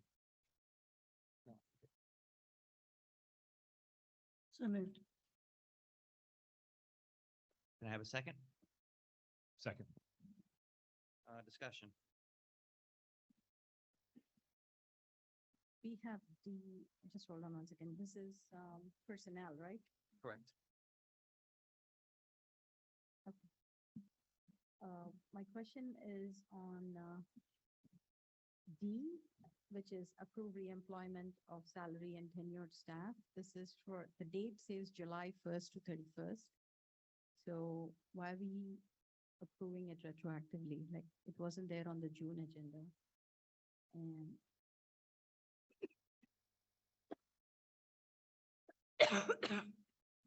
D with, oh, hold on, maybe then because of the new agenda, they must have changed the thing. Yeah, it is D. Oh, that is someone who was supposed to, we thought they were gonna end in June, but they extended for another month. So it's just prorating their salary. Okay. And on E, approve substitute and supplemental personnel. I went to attachment F. And I know that you sent us an email that we have a severe shortage of substitutes. I saw a lot of names. So what's the average number of substitutes for a district our size? And that this list have everybody that we had from last year that we are just rolling over to this year, who are available? We are constantly trying to recruit people to be substitutes. So I couldn't answer that question, whether it's the same list or there's more, or how many are on average. It is what it is. It's what we Okay. got. No. So the attachment F had a lot of names. My question is where did we get this? So it is just the substitutes and the supplemental staff from 21-22 year. Are we just adding them to the new list, or are we going to approve more? You will be approving substitutes and supplemental personnel all throughout the year. As we get them. As you get them, yes. So the current list is from the last school year. It is who has agreed to work for us this upcoming year. Now, just because they've agreed to be a substitute, they may only be able to work one day a week or a half day.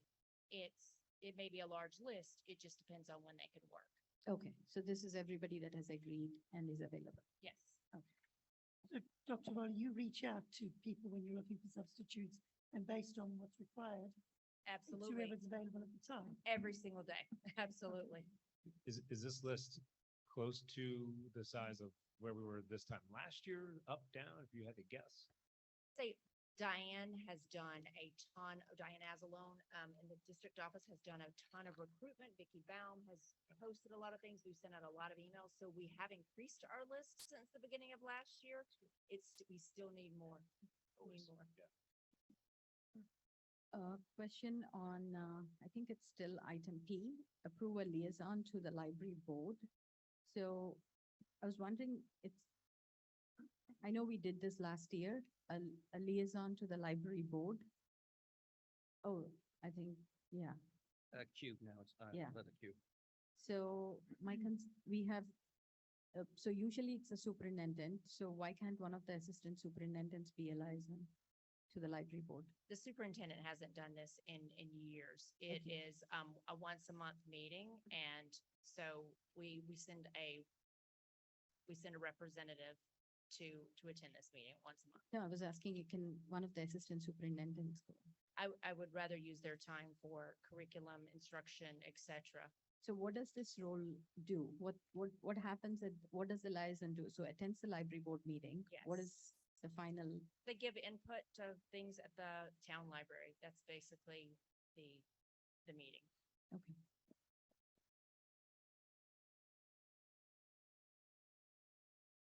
No other comments? We'll move on to vote. Julie, please. So I just wanted to say real quick, we do have some pretty great programs with the library. Like we had students from GL teaching some of the older residents how to use technology on their phones and stuff like that. So there is a really great relationship between the school and the Berkeley Heights Public Library. Julie. Excuse me. Mrs. Akiri.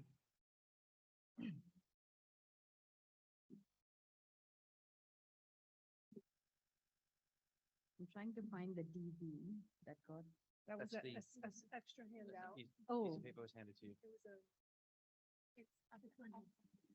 oh, yeah, because I was looking in this blue thing. Okay. So it's S2 everything. What's DD? Oh, no on DD.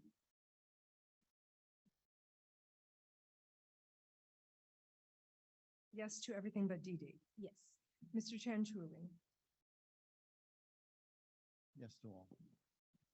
Dr. Forger, Yes to all.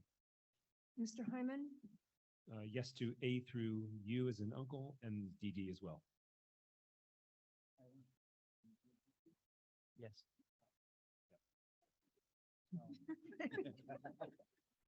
Mrs. No comment. Hannah,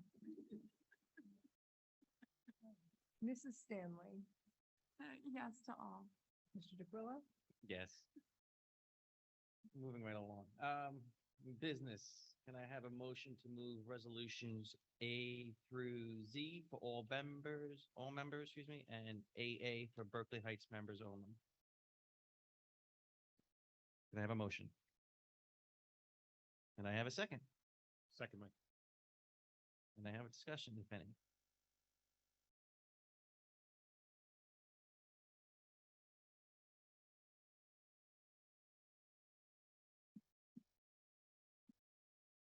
Okay, we'll go to roll call then. Julie? Mrs. Akiri, A to V is a yes. I'm sorry, A, A through, okay. I'm just trying to make sure that no numbers have changed on my list versus the new amended agenda. A through V is a yes, W is an abstain.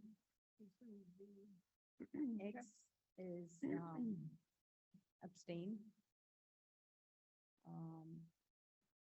Y is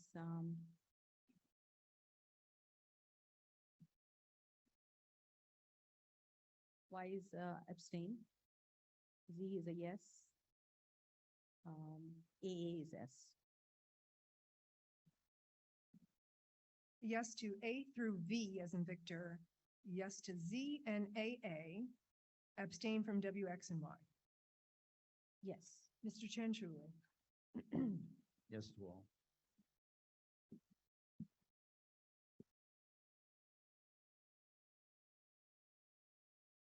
Dr. Forger. A. I was I thought I waiting. said it out loud. Okay. I was waiting for that. A through V will be a Y. I mean, a yes. Yes. W will be an abstain. X will be a Y. Y will be a no. Z and AA will be yes. So a no to Y, an A to, an A, an abstain to W, and yes to everything else. Mr. Hyman, Yes on items A through Z, like Zorro. Mrs. Penna,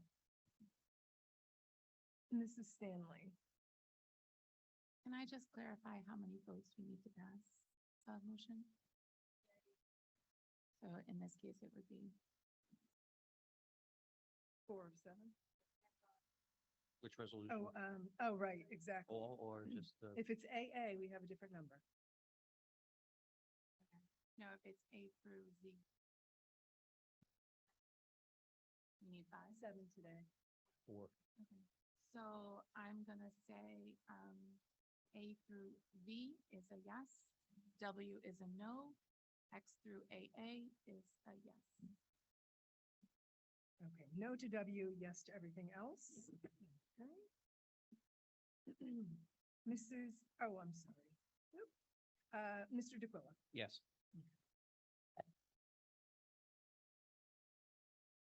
All right, finance. Can I have whomever did bills this month move resolution A through D? I will move, so moved. Can I have a second? Somebody, second? Second by Angela. Discussion?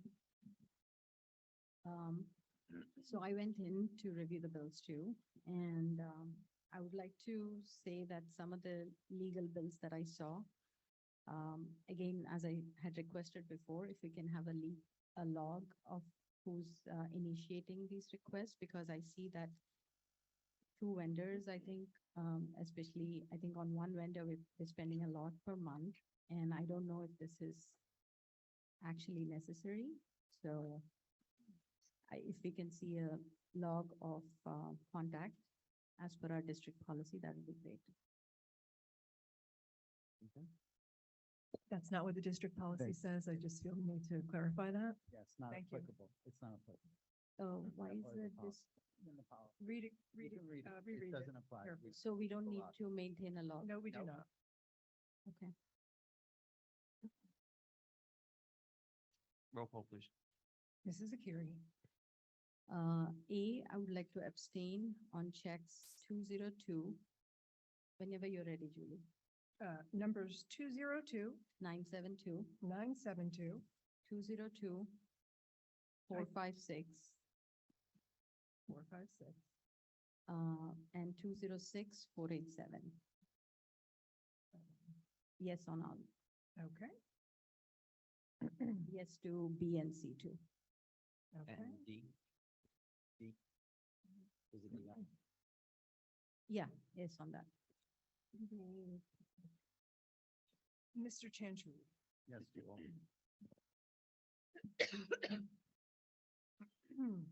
Dr. Forger.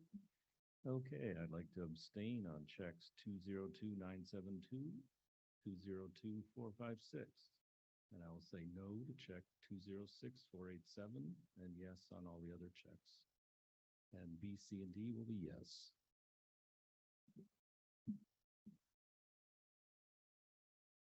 Mr. Hyman. Yes. Mrs. Penna.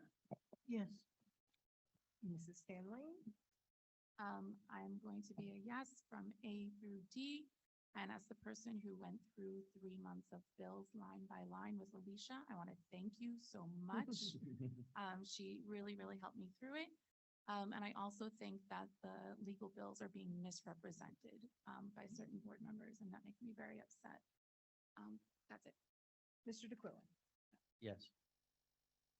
Okay, that concludes the agenda. Now we move on to comments from the public. Same speech applies from the beginning of the evening, 3 minutes per resident.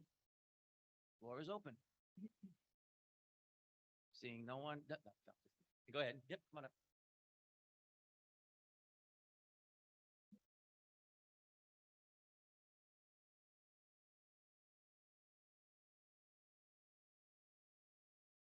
You just make sure. Good evening. Natasha Jolly at 60 Orion Road. So I just have a question about one item discussed earlier today. I wasn't clear on the nepotism policy. I had printed out like earlier today, and there was a line there that had, an exemption for the per diem substitutes and student employees who are relatives of the board member and superintendent of the schools.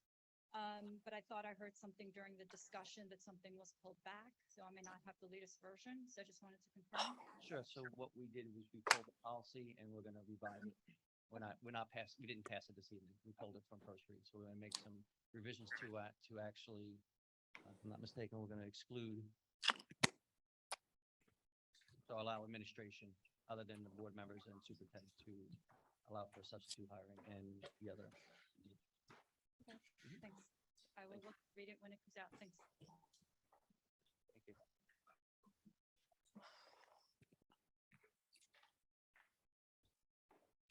But, oh, sorry, yes.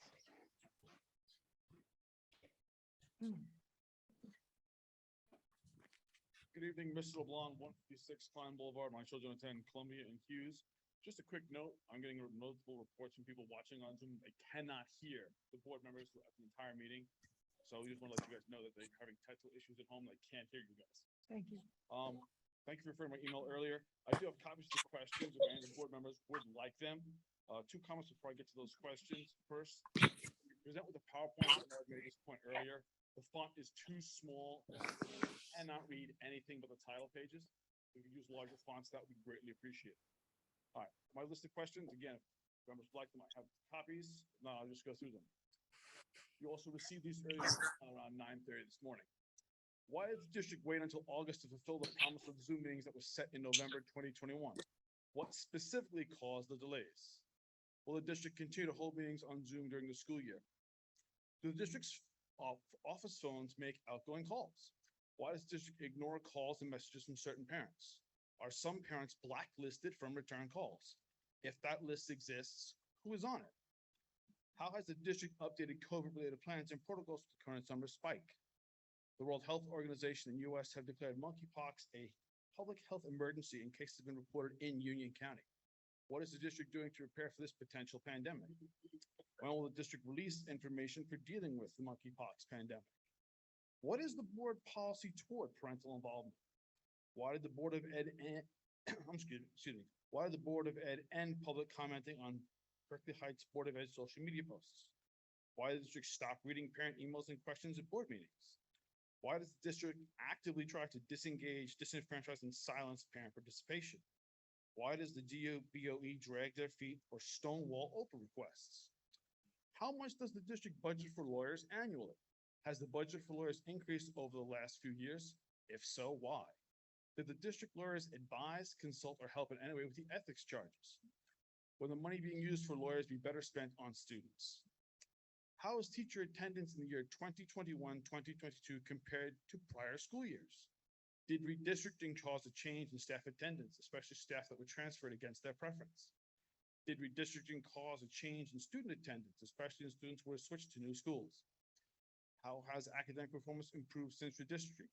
What evidence can the district provide to support these claims?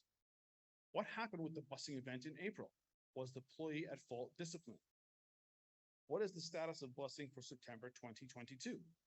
Why doesn't the district pursue long-term contract for busing?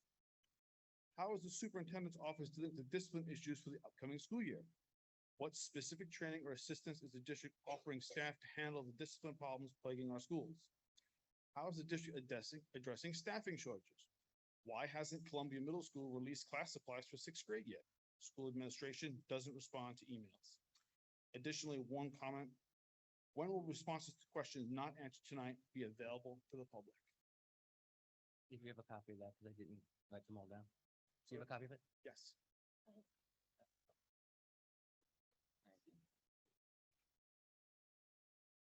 Right. So I will go through a couple of them and then we'll be able to respond back because I know we're not going to have the answers. Throw out for the Zoom meetings, you heard the updates from Mr. McKinney on delays applied, and as soon as it was here, we did make the announcement to move to Zoom meetings going forward. This was our test run and we'll be continuing to be here, so unless anything, we're seeing why. Delays, supply chain. Phone calls, cannot answer that. Pandemic, Dr. Varley provided beginning, but anything specific to monkeypox, we have to get back. Why is the board policy toward parental environment, involvement. I don't know, I can't have an answer on that at this moment. Disengage as parent participation. We're going back to our normal operation of board meetings. Trade the fee and open requests. I cannot answer that. But no, I'm fine. How much does the district budget for lawyers? We talked about at the last board meeting. I don't have the numbers off the top of my head, but it is readily available. I agree. I'd rather not spend money on lawyers, but we have no choice. Redistricting, can't answer on that. On busing, cannot talk about employees in the public. Busing for September, I think Julie provided an update during her briefing. So we will have regular busing, subscription busing, with the exception for, to be honest, Mary Kay, Mountain Park. We want to have subscription. Have regular, but not the subscription. Right. Doesn't the district pursue long-term contract? We did. They canceled on us. We did have one and they canceled it. They backed out or declined it. Training, cannot answer that. Columbia Middle School supply list going out Monday. Thank you, Dr. Bowley. And then the gas rest will provide answers back via email and or at the next meeting.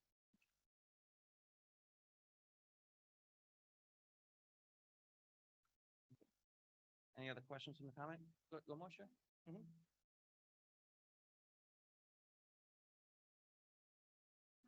So with respect to the Zoom meetings, I think I recall at a meeting earlier in the summer towards the end of the school year, when we discussed the Zoom meetings, they were going to have some test runs prior, like this was not going to be kind of like the test run. We're going to have some testing done prior to this meeting. Was there any testing that was done Yeah, Dr. Barley did it on Monday and this afternoon. on Monday? And Now the question, Mike, any update of why people are saying they can't hear us? I'm getting mixed reviews. Some people are saying that they are hearing fine, and some people are saying they're not hearing at all. So I've been turning up and lowering the microphones based upon, because if I turn it up too loud, I'm getting a lot of echo. I don't know if you noticed. Yeah. It started echoing, so I turned it back down a little bit. So we're still kind of figuring it out, honestly. But it's like I said, some people at home, I've been getting a myriad of texts. Oh, I can hear just fine. Some people saying I can't hear at all. So it's a mixed bag. I don't have a great solution just yet, but we're going to continue to test it. Mr. Voorhees and I and my staff will continue to test it out. And if I could suggest, see what the recording looks like, just to see if it's the Zoom interface on the person's device versus, so that's Yeah, good. we're Okay. gonna, All right, we're gonna thank you. continue to work on it. Thank you. Can I was just wondering, Mike, Can we when, just finish the Yeah. public comment? So No, if it there's was- no other comments from the public, we'll move on to new business. my question was, I think the promise made by the previous board, when we said we're going to suspend Zoom and then we will, once we get the equipment, we're going to have hybrid meetings.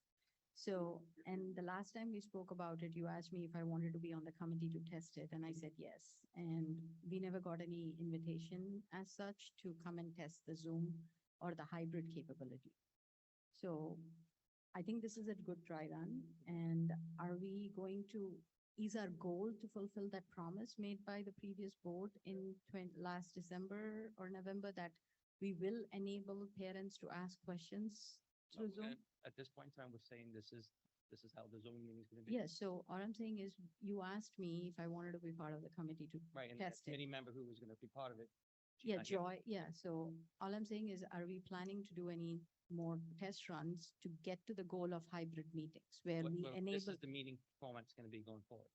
We're not doing online chat for questions. If you want to ask a question of the board, they come now in person. But that's not what we made. We said we will have hybrid meetings, and that was the delay. We kept saying the delay. Well, no, the delay was that piece of equipment didn't show up. It's here in the corner. Yeah, but what is the purpose of Zoom if you're still going to request or ask parents to show up here? The whole capability of Zoom is We for are this is the way we're going to run the meetings. This is the way I'm going to be running the meetings between now and the end of the year. So this is how we're running the meetings. So you cannot even accept questions via chat? No, we're not going to do that. If they want to ask a question, they can come here. So didn't you attend the township council meetings and say that this is how they run them? That you said they were pretty good? I did respond to Dr. Worley. I said, when there was a delay of equipment, I said maybe we could use their facilities. I did not say that we have to follow their protocol where they don't allow residents to ask questions. So my concern is, we did a dry run. I'm offering to be on that committee to test drive this whole Zoom facility. We can at least accept questions on chat. At this point, we're running the meeting with in person. If they want to ask a question, they come to the mic. And no we will different. not allow them to email their questions. No, this is the way we're running the meetings. Okay. Okay. Okay. I did ask for a report from, I'm sorry. I haven't been to a town council meeting lately. Just to confirm, help me out. Is this the same way as town council meetings are run? Yes. Okay. They don't accept questions via chat. Thank you.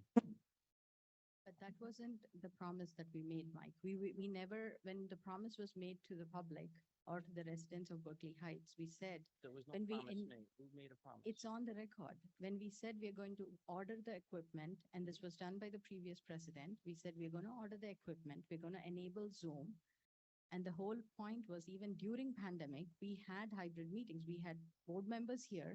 We allowed some members of public to be here. Because of the COVID, we limited the number Right, of and we're public. back to normal now. Yeah, so all I'm Yeah. saying is, we were going to enable Zoom. The whole idea being parents who work late can join the Zoom meeting Mhm. and ask a question. They don't have to come and drive down to the building. And Well, that's what we're we said. running There this was right no, now. I mean, if the board wants to overrule me, go right ahead. Someone can put a motion on the table and overrule. Go right ahead.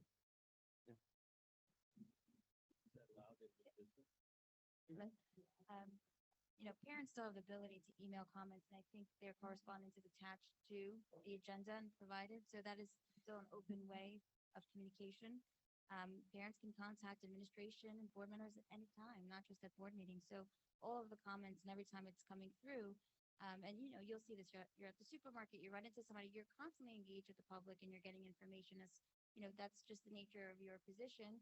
And then you get to forward it to administration, to the superintendent, and to your fellow board members, depending on what that matter is. So there's constant ability for the public to share information, not just at a board meeting. And many schools are returning to the traditional in-person meeting. They may have the recording for people to watch at home or even to view later via, the web.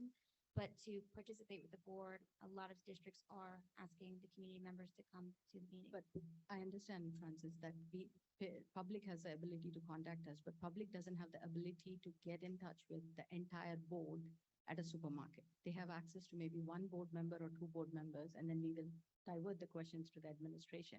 The whole point or idea of having these meetings is the community has access to the entire board at one venue. And if we have the chat capability and Mr. Skara is chatting, my concern is, why can't we take questions in the order that they come and answer them? It's as simple as that. This is a public meeting of the board. This is what this is for, is the board to meet in public and do its business. That is what the meeting is for. And it's still a goal to try to have the recording up tomorrow on the GLTV YouTube. Okay. Okay, great. I also wanted to make a motion to separate our personnel and communications committee. I'd like to see it move to having a personnel committee and a communications and community relations committee. So that would be something that could be, so when we combined the facilities and finance committee, that was something done at the end of the year. That way it was done for the next year. So that would be something to say come the fall, and I'm looking to Julie and Francis to how we would do this. I know we did it as a resolution, I think, last time. I think before you. I would amend your bylaws regarding the committees.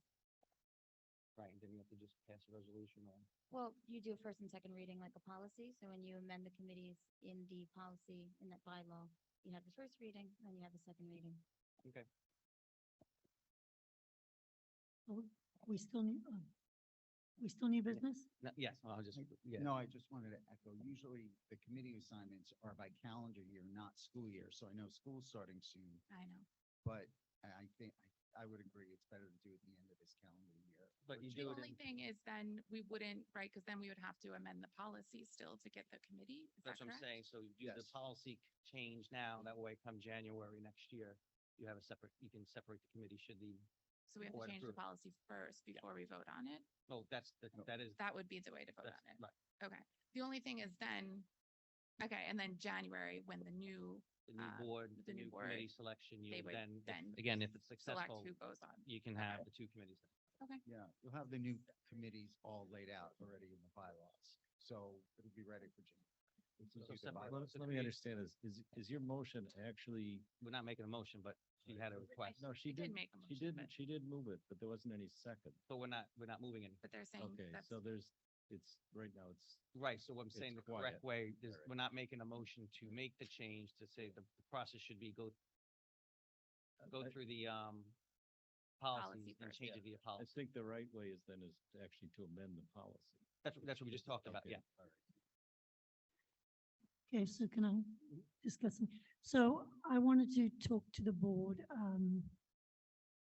with Kathy Patingala. I wanted to know if we could have a scholarship in her name. I know I haven't spoken to the family yet, and I've got a couple of ideas, but I wondered if this is something that we as a board could do. I feel that her participation in the community and in the school district, I really feel that this is something that we should discuss as a board and something that I would like to see us do for a scholarship with regards to the seniors at the end of the year. So I was interested in what the committee felt. Obviously, we can talk more to the family and have more proper discussions, but I just wanted to throw it out there just to get general consensus. I mean, not against the concept, but I just have to defer again to Julie on how would that be funded, just to understand. We have to think that through funding of it, yeah. Yeah, I would like to look into that as well before anything is. This may be something maybe via the Ed Foundation or something, that might be an alternate, Okay. something to think through, okay. was gonna No, I'm say, not against the yeah, concept, but just the Do funding. we find like a third party to be the scholarship, you know, Yeah. custodian or whatever the right word would be, and then make that, but I think first, you know, I like the idea of bringing however many ideas we would have to her family, get Mhm. blessing on Sure. those options, and then, I mean, fully support the spirit of it, you know, without a doubt. Love to support whatever we can support. Sure. Yeah. I think I would support the idea too, but as Jordan, I agree with Jordan that we should have, because I went to the GL scholarship Sure, I was there too. ceremony, yeah. And I think there was one for a teacher and her family was giving every year. Mhm. So maybe it should be a private entity, not ours. No, I agree. I'm just saying I'd like to just have it, put it out there. It's something I feel strongly about. So I just wanted to have the discussion with the board and find out however we could do it is, I don't mind, but just look into it and make sure that it happens. Because I think it's important. Just gotta look at the Logistics. legal Sure. logistics. yeah. Sure, absolutely. Any other new business? I did ask for, I know there's been some questions and comment about the various litigations, et cetera, currently going. So I did ask for Francis to provide the public an update. And again, this will just be high level. We cannot get into details of it, but we at least can provide the list of. All right, so this is a list of matters that our office is currently, so pending matters that our office is currently handling. We have the tenure charge, the ethics charges currently before the School Ethics Commission. Pamela Stanley versus Sai Bagavi Akari, the SEC C 6722. We have a few other ethics matters, Shauna Williams versus Robert Chinkuli, Pamela Stanley, Jordan Hyman, Michael DeQuilla, Angela Penna. That's docket number C 6422. There was the Edwin Majewski versus Michael DeQuilla and Angela Penna, docket number C 3122. Doug Grover versus Robert Chiampuli, Michael DeQuilla, Jordan Hyman, Angela Penna, Pamela Stanley, and Joy Young, docket number C 7722. Another ethics matter, Helena Hadaf against Dr. Varley, docket number C 3621. And then we had the Oprah matter, Majewski versus Berkeley Heights Board of Ed, docket number UNNL 1548-22. And the Mihalov versus Berkeley Heights Board of Ed, docket number UNNL 2248-22. That was also an Oprah matter. So those are just pending, like current litigation matters that we had been working on. That doesn't include the day-to-day legal advice on personnel, students, labor negotiations, contracts, when you look at even affiliation agreements, whether it's working on student safety matters. So, you know, there's schools are very complex, they're intricate, and they're highly regulated by the Department of Education from every single aspect. All right, thank you. Any questions for Francis? Tom? I know you have a question. No? No, just kidding. So You always have a question. just to, Oh, then motion to adjourn, please? No. Go ahead, Sai, sorry. I think the mic- Battery died. yeah. Oh, I don't- you can hear, we can hear you. Oh, can you hear me now? Yep. Oh, so this is only for, when you said your firm, it's only just Cleary Jacoby, but we could have other pending cases with the other attorney firms like Parisio, Broomberg, and the special ed. Okay, so And- this is all that's pending, and From our office, but we can reach out to the other firms too to see if they can give us a list as well. okay, thank you. Yeah, and I'd like to do that report out, if we can do that for the September meeting. Thank you. With that, can I get a motion to adjourn?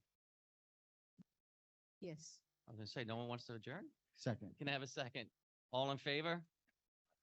Aye. Opposed? Abstain? Thank you very much. See you in September, beginning of the school year.